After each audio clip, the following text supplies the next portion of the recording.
Hello, welcome to ELA 9 Distance Learning. This is a YouTube lesson series on argumentative essay writing with me, Mr. Smith.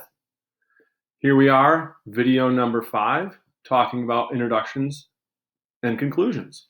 We've already gone through the introductions of what this assignment is, as well as the overview and the rubric. We've talked about theses, whatever it is. Organization, which we talked about in our last video. And then, like I said, today we're focusing on the introduction and the conclusion. Very similar, but very different in where they're placed. Before we get into it, as I've been told by many of my counterparts on the interwebs, make sure you smash that like button. Make sure you subscribe. I'm going to start getting those subscriber dollars for all 4 of you people that are watching this. Just kidding. Here we go. Let's get into it. All right.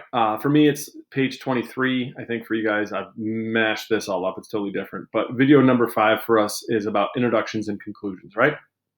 Where we're going to talk about what it means to write an introduction for your essay as well as a conclusion for your essay. And then the next video is going to get into body paragraphs. Introductions and conclusions are fairly similar in their structure. When we talk about an introduction, the idea of an introduction is to introduce. We've talked about that before in writing. The idea is to equate your reader with the topic and purpose. We know purpose from other things, author's purpose. The purpose is the why. What are you doing? Why are you writing this? So we as a reader, me as a reader, I need to know why you're writing this paper. And then that gets to your thesis. The thesis is that main point. So your introduction is going to let me know and lead me to what you're trying to prove through that thesis statement. You're going to give me a sense of your interest, what you're talking about, and you're going to want to get me interested. So you want to show me what your thoughts are on this topic, but then also try to engage me in the beginning, because if you're not interested and you can't get me interested, this is where the concept of that hook comes in, right? We've talked about this, and you hopefully have heard about this before in writing, but the idea of the hook, it's like fishing, right? When you cast out a hook when you're fishing, it's to hook a fish and then reel them in. Same thing here. People talk about the hook in the beginning of an essay. You're trying to hook your reader and reel them in so they'll continue reading your paper. So that's what we're trying to do. You're trying to hook me in your interest and my interest of the topic. And then you want to kind of prove through the structure of your paper this idea of you're introducing me with what you're going to tell me. Your body tells me this and proves it, and then your conclusion wraps it up and tells me what you told me, right? And we'll get to that in a second, but the idea is you don't, in your conclusion, want to include new information. You don't, in your introduction, really want to get into a lot of content and a lot of information. That's what really your body paragraphs are for. When your introduction, you really want to save that for kind of leading me into what you're going to talk about.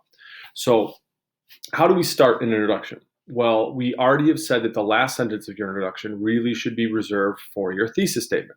So then we know, okay, well, if I'm going to end my introduction with a thesis statement, then how am I going to begin it? Well, here we see really 6 traditional styles or methods for constructing an introduction. Very common, and you can kind of pick which one based on your needs as a writer you're going to use.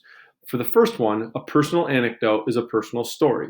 A story that connects maybe the content with your audience or the content with specifically what you're trying to talk about. So, like, for example, if you were writing a paper about COVID-19, right, if that's your essay topic, then you might have the opportunity to tell a story in the beginning of your introduction and let your audience know that you can personally connect with this because maybe you have a family member that went through this, or maybe you have it. Hopefully you don't, but if you did, then you could use that as a personal anecdote or a personal story and then lead that to your thesis of saying, you know what, I've had it and I've gone through it, so I know that COVID-19 is not as bad as the plague. There's my thesis. Examples, real or hypothetical examples, are also things that you could use to start an introduction. A hypothetical example would be something that is could exist or could happen, right? You could open with a question, like, why might this happen, or what's going on here, asking and engaging your audience. I would refrain from asking your audience direct questions like, what do you think about this? Just because, as we've said many times, you don't want to directly engage your audience in this type of thing. The yous and the I's are things that are recommended to be avoided, especially like that you language, right? That second person, just because you want to keep your audience out of it. Don't talk to me in your paper. Instead, just use your argument and then back it up with evidence. Quotations are things, I've heard the adage or the phrase, like, if you can't say something, say something that somebody else said, right? So in this case, it would be just using a quote that you've heard. Maybe it's, if you're doing the paper on Romeo and Juliet and why it's the best love story or it's not the best love story, pick a quote, start off there, and then go into providing a little bit of an example or maybe a question or something along those lines. Shocking statistics or striking images are things that you could also use. Data, evidence, something that you found in your research, which we'll talk about later, that you could use to then open up your paper. And that's specifically what we'll look at. When I say striking image, in other papers, you might have the opportunity to use like literally like physical images, like pictures, but not in this one. I would say that you don't want to open with like a literal picture. But the example I want to show you right now, we can look right here. I'm going to read this to you, and then we'll look at how this fits in and why this fits in with a pretty decent example of a good introduction, right? And the source is on the bottom. So if you want to go and look at argumentative essay samples, I always suggest looking at some just because it helps look at the structure and the style. So what we have here is this introduction. Malaria is an infectious disease caused by parasites that are transmitted to people through female Anopheles mosquitoes. Each year, over 500 million people will become infected with malaria, with roughly 80% of them living in sub-Saharan Africa. Nearly 500,000 people die of malaria every year, most of them young children under the age of 5. Unlike many other infectious diseases, the death toll for malaria is rising. While there have been many programs designed to improve access to malaria treatment, the best way to reduce the impact of malaria in sub-Saharan Africa is to focus on reducing the number of people who contract the disease in the first place, rather than waiting to treat the disease after the person is already infected. So what we see here, if we go back one slide, and I'll come back here, is we open, as we've said, with some shocking statistics, right?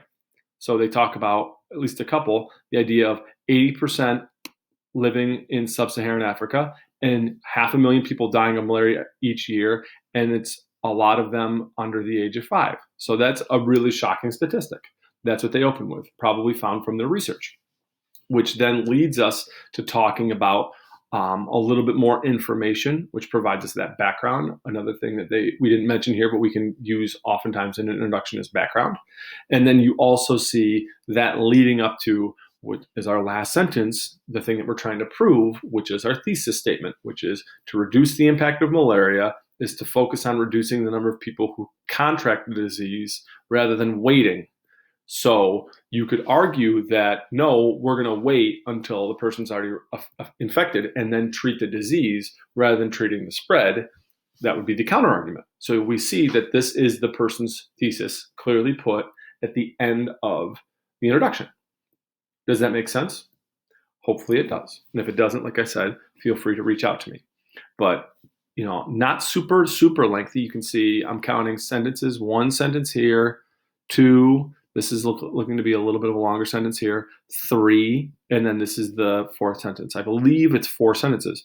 And, some of your introductions might be a little bit shorter, some might be a little bit longer, but I'd say 3 or 4 sentences is, at least at this point, a decent length. 4, 5, 3, 4, 5, 6, we've talked about before. I'm not going to say it has to be X number of sentences, but you look at this one, these are longer and really wordy, strong sentences, and that's what makes this a pretty good introduction. Conclusions, on the other hand, if we look at conclusions, really the same type of thing, because we can't add any new information. Think of a conclusion as a backwards introduction. I learned that a few years ago, and it served me very well. If you can think of a conclusion the same way, because what you need to do with your conclusion, because we've said in a conclusion, you need to tell me what you already told me. So the way you start with your conclusion is you need to start by telling me what your thesis is. You need to restate that thesis. So just like in your introduction, your last sentence should be your thesis statement. In your conclusion, your first sentence should be your thesis statement. Now, make sure you don't completely restate it exactly as it is in your introduction. You want to change up the wording a little bit, but when I look in your conclusion, the first sentence I look for, what I'm going to expect to see in that first sentence of your conclusion is that thesis statement, but it's going to sound a little bit different. So again, here it says your conclusion should reemphasize the main points. For me, a really simple conclusion is just thesis, the first reason for my first body paragraph, the second reason for my second body paragraph, and then what the counter argument says and why it's wrong. So all I'm doing is reiterating, and then at the very end, I might use what is called a call to action. So I'll highlight this right here, call to action. So a call to action is an idea in writing where you are basically, and again, I don't want to say directly addressing your audience, but you're trying to make your audience physically do something. So for example, if I go back to that COVID-19 versus the plague, I might say in my conclusion, COVID-19 is not worse than the plague. It's not nearly as bad. And that's my thesis. I restate it. One reason why, and I give my first reason. Another reason why is I give my second reason. And then I would say some people may argue that it is bad and it is worse, but they're wrong because blah, blah, blah. Again, restated. And then my last sentence, which would be my call to action, would be, no matter what people think about COVID-19, what people have agreed upon is that people need to practice social distancing. So if you're reading this, stay indoors, right? So that's an idea of ending your paper with like something that the reader can do, which is in this case, stay home, right? That's technically what a call to action is. You don't want to provide, as it says here, new claims in your conclusion. You don't want to bring new stuff up because that's not the place for it. The place for new information we've already established is in your body paragraphs. And so when we look at this, we said already, intro is where you tell me what you're going to tell me, which we've already established how that looks. Your body paragraph is where you provide your reasons and your evidence, and then you back that up by telling me and explaining to me what that means. And then here in the conclusion, you just kind of wrap everything up.